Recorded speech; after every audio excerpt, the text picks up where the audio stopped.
The visceral nature of this area, this ecosystem, Greater Yellowstone, is undeniable.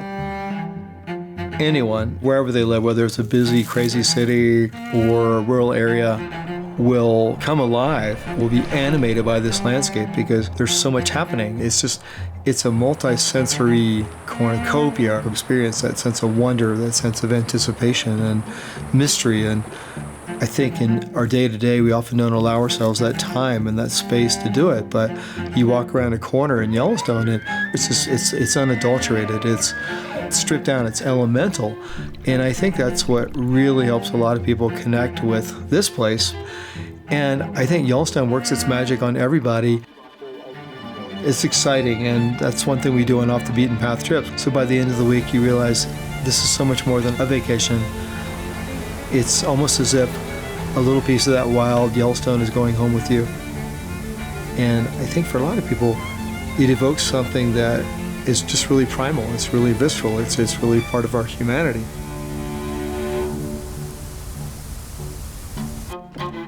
Yellowstone is the world's first national park. So for many people, it's like a mecca. Had Yellowstone not been made a national park, who knows if we would have any worldwide.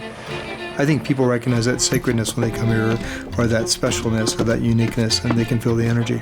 Like people have been caring for thousands of years.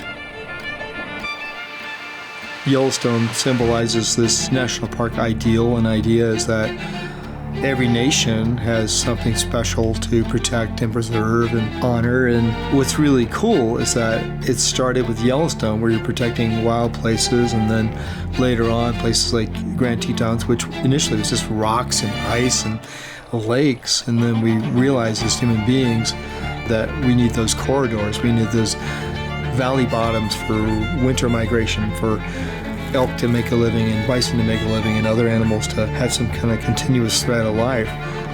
And I think humans are part of that story. And I think we have an opportunity to listen and to hear and to understand.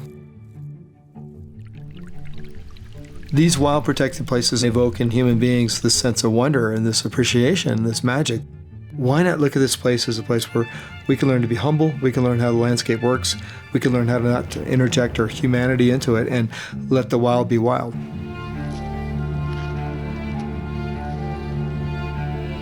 My name is Hobie Hare, and I'm a guide with Off the Beaten Path.